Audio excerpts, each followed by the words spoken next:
ক্ষমতা চিরস্থায়ী নয়, এটাই গণতন্ত্রের সবচেয়ে বড় শিক্ষা। কিন্তু যখন একজন ব্যক্তি বছরের পর বছর, দশকের পর দশক ক্ষমতায় থাকেন, তখন এক নাগাড়ে দীর্ঘদিন ক্ষমতাসীন থাকার সুযোগে সেই ক্ষমতা রূপ নেয় স্বেচ্ছাচারিতায়। তখন আর রাষ্ট্র চলে না, চলে একজন মানুষের ইচ্ছায়। তাই প্রধানমন্ত্রী পদে কেউই পরপর 2 মেয়াদের চেয়ে বেশি দায়িত্ব পালন করতে পারবে না। এটি একটি অত্যন্ত গুরুত্বপূর্ণ গণতান্ত্রিক সংস্কার। এটি বাস্তবায়ন না হলে কি কি ক্ষতি হতে পারে? ক্ষমতার কেন্দ্রীকরণ ও স্বেচ্ছাচারিতা বাড়ে। দীর্ঘ সময় ক্ষমতায় থাকলে একজন ব্যক্তি বা গোষ্ঠীর মধ্যে স্বেচ্ছাচারিতার প্রবণতা তৈরি হয়। আমিই রাষ্ট্র, আমিই সরকার, এমন মনোভাব জন্ম নেয়। সমাধান: সংবিধানে স্পষ্টভাবে প্রধানমন্ত্রী পদের 2 মেয়াদের সীমা নির্ধারণ করতে হবে। ক্ষমতা বিকেন্দ্রীকরণ করতে হবে। সংসদের কার্যকর বিরোধী দল এবং স্থায়ী সংসদীয় কমিটিগুলোকে স্বাধীনভাবে কাজ করতে দিতে হবে। গণতন্ত্রের কাঠামো দুর্বল হয়, নির্বাচন প্রহসনে পরিণত হয়, কারণ ক্ষমতায় থাকা দল সব রাষ্ট্রীয় যন্ত্র ব্যবহার করে আবার ক্ষমতায় আসতে চায়। বিরোধী দল ও নাগরিক সমাজ প্রান্তিক হয়ে পড়ে। সমাধান: নির্বাচন কমিশনকে সম্পূর্ণ স্বাধীন ও নিরপেক্ষভাবে গঠন করতে হবে। সেন্সরশিপ ও দমনমূলক আইন বাতিল করে মত প্রকাশের স্বাধীনতা নিশ্চিত করতে হবে।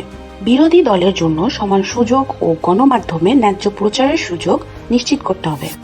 প্রাতিষ্ঠানিক দুর্বলতা: সরকারি প্রতিষ্ঠানগুলো যেমন প্রশাসন, নির্বাচন কমিশন, দুর্নীতি দমন কমিশন ও আইন শৃঙ্খলা বাহিনী, তারা তাদের নিরপেক্ষতা হারায়, শাসক দলের আজ্ঞাবহ হয়ে পড়ে। সমাধান: প্রশাসন, নির্বাচন কমিশন, দুর্নীতি দমন কমিশন ও আইন শৃঙ্খলা বাহিনীকে নিরপেক্ষভাবে নিয়োগ ও পরিচালনার নিয়ম চালু করতে হবে। চাকরি সরকারের না, রাষ্ট্রের, এই নীতি প্রতিষ্ঠা করতে হবে। সাংবিধানিক প্রতিষ্ঠানগুলোর বাজেট ও সিদ্ধান্ত গ্রহণের স্বাধীনতা দিতে হবে। দুর্নীতির বিস্তার: দীর্ঘমেয়াদী শাসনে জবাবদিহিতার অভাব দেখা দেয়, ফলে দুর্নীতি, লুটপাট ও নীতিহীনতা বেড়ে যায়। সমাধান: প্রধানমন্ত্রী বা মন্ত্রী পরিষদের সদস্যদের জন্য আর্থিক জবাবদিহিতা ও ওপেন অ্যাসেট ডিক্লারেশন চালু করতে হবে এবং দুর্নীতি দমন কমিশনকে পূর্ণ স্বাধীনতা দিতে হবে। জন আস্থার হ্রাস ও রাজনৈতিক অস্থিরতা: জনগণ মনে করে তাদের ভোটের কোনো দাম নেই। তরুণ সমাজ ও বিরোধী দল প্রতিবাদে রাস্তায় নামে, যার ফলে অস্থিরতা ও সহিংসতা সৃষ্টি হয়।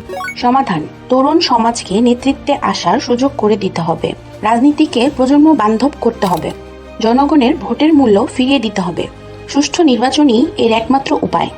বিরোধী দলের মতের প্রতি সহনশীলতা ও সংলাপের সংস্কৃতি ফিরিয়ে আনতে হবে। সময়সীমাহীন ক্ষমতা মানেই স্বৈরতন্ত্রের জন্ম, আর সীমিত সময়ের দায়িত্ব মানেই জবাবদিহিতা। পরিবর্তন গণতন্ত্রের প্রাণশক্তি। তাই প্রধানমন্ত্রী পদের সময়সীমা নির্ধারণ করা শুধু রাজনৈতিক সিদ্ধান্তই নয়, বরং এটি গণতন্ত্র বাঁচানোর শপথ। আর এই শপথ পূরণ করার জন্যই আমাদের 5ম দফা, প্রধানমন্ত্রীর দায়িত্ব পালনের সময়সীমা নির্ধারণ।